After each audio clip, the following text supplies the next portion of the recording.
Jadi tentu di sini teman-teman kalau bicara masalah musibah ada dua hal ya, yang harus digarisbawahi, ada dua definisi lah ya supaya mudah.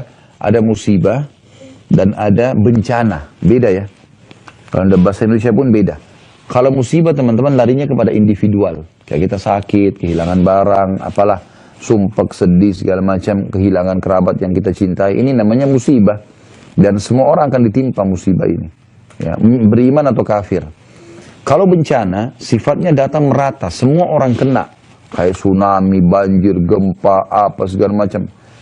Kalau yang pertama, pasti kena. Beriman pun kita kena. Kalau orang beriman tujuannya untuk membersihkan dosanya kalau masih ada atau mendirikan derajatnya di surga. Jadi kadang-kadang di surga teman-teman ada derajat, kita nggak bisa jangkau kecuali 100 tahun sholat malam, 100 tahun bakti sama orang tua, 100 tahun sedekah. Tapi umur kita cuma 70. Itu pun yang kita pakai ibadah mungkin cuma 50 tahun. Tapi Allah mau kita jangkau tingkatan itu. Gimana caranya? Allah coba dengan 10 tahun penyakit. Allah coba dengan kegagalan beberapa kali usaha. Allah coba dalam masalah, apalah, cobaan di anak, cobaan di pasangan, cobaan segala macam. Nah, ini untuk menjangkau derajat itu. Kalau orang-orang kafir atau orang fasik dengan cobaan dia, musibah individu ini, supaya dia sadar kalau dia salah dan dia kembali ke jalan Tuhannya. Kemudian kalau bencana tidak akan terjadi kecuali memang faktornya dosa. Nggak ada yang lain. Nggak ada yang lain. Teman-teman bisa lihat dalam surah Hud. Kalau saya tidak, ya surah Hud ini surah nomor 11 ayat 117. Ayat 117. A'udzu billahi minasyaitonir rajim. Wa ma kana rabbuka liyuhlikal qura bidzulmin wa ahluha muslihun. Bisa dibuka kalau punya program Quran, buka surah Hud, surah nomor 11 ayatnya 117 ya. Coba dilihat ayat itu, saya bacakan dulu ya. A'udzu billahi minasyaitonir rajim. Wa ma kana rabbuka liyuhlikal qura bidzulmin wa ahluha muslihun.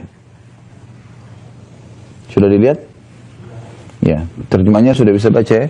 Dan Tuhanmu tidak akan membinasakan satu negeri sementara penduduknya berbuat kebaikan. Kata para ulama, ini adalah dalil yang sangat jelas tentang masalah tidak akan pernah satu negeri itu dibinasakan sama Allah sementara memang penduduknya berbuat kebaikan. Tidak mungkin ya. Kemudian ada lagi di dalam surah Al-Qasas ya. Saya coba lihat dulu. Ayat surah Al-Qasas ayat 59. Surah nomor 28 ayat 59. Ini teman-teman selalu jadikan pegangan ya. Ini ayat ini kaidah hidup. Kaidah hidup ini. Jadi kalau teman-teman tidak mau ditimpa bencana yang merata, semua keluarga kita kena, misalnya semua komplek kita kena, ini hati-hati. Jauhi dosa saja. Ini. Surah Al-Qasas surah nomor 28 ayat 59 bunyinya a'udzubillahi minasyaitonirrajim wa ma kana rabbuka muhlikal qura hatta yab'atsa fi ummiha rasulan yatlu 'alaihim ayatina wa ma kunna muhlikil qura illa wa ahluha zalimun. Dan tidaklah Tuhanmu membinasakan kota-kota sebelum dia mengutus di ibu kota itu atau di kota itu seorang rasul yang membacakan ayat-ayat kami. Jadi Allah tidak akan buat zalim. Kalau belum sampai kepada mereka dakwah, Allah tidak akan binasakan. Sampai dakwah mereka tolak baru, gitu kan? Dan tidak pernah pula kami membinasakan kota-kota kecuali penduduknya dalam keadaan apa? Melakukan kezaliman. Jadi kalau merata pasti ada masalah tuh. Masalahnya di situ teman-teman sekalian. Dan orang yang bisa selamat adalah orang yang tidak ikut-ikutan. Maksudnya tidak ikut-ikutan dan dia coba berusaha meluruskan itu ya. Misal gini, kita tinggal satu komplek 15 rumah. Dari 15 rumah ini ada 13 rumah buat maksiat, suka berzina, mabuk-mabukan. Cuman kita 2 rumah enggak. Kita sudah luruskan nih, jangan, nggak boleh kan, lapor di RT segala macam gitu kan. Kita mau pindah nggak mungkin, tapi kita sudah luruskan. Nanti kalau terjadi perampokan, terjadi apalah konslet listrik, mereka kena, kita enggak. Yang penting kita sudah ingkar mungkar. Nah, kalau yang jadi masalah, kalau bencana ini bencana ini datang bisa merata, kita pun bisa kena. Kalau kita nggak sama sekali ingkar mungkar, sama sekali gitu. Kita sudahlah, terserah dia mau buat apa, terserah, ini nggak bisa. Ini kalau datang perampok semua kena. Sampai pernah Ummu Salamah radhiyallahu istri Nabi SAW berkata, ya Rasulullah, anuhliku wa fina salihun. Apakah kami bisa dibinasakan sama Allah sementara di tengah-tengah kami ada orang saleh? Kata Nabi SAW, na'am, bala, idza kathural khabath. Tentu saja, kalau keburukan lebih banyak, pasti kena semua nanti. Dalam sebuah hadis Bukhari yang mulia kata Nabi SAW, perumpamaan kalian orang-orang yang berbuat kebaikan nih, menyuruh kepada kebaikan, larang dari kemungkaran, dengan orang-orang yang berbuat kemungkaran seperti orang yang lagi di atas kapal, sama-sama di atas kapal, lagi di tengah lautan. Orang-orang yang berbuat kemungkaran ada di daknya kapal, di bawah. Mereka setiap kali mau ambil air, mereka harus naik ke atas melewati orang-orang soleh.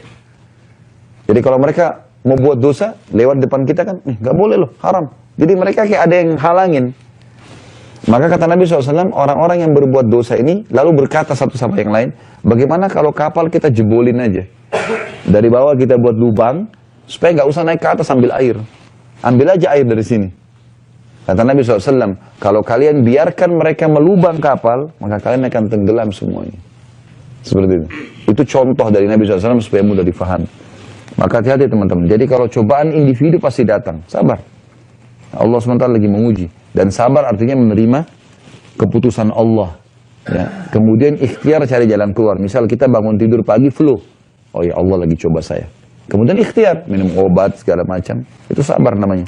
Sabar bukan elus dada duduk manis ya. Sama sekali. Suruh sabar, silakan sabar. Duduk enggak. Keliru itu.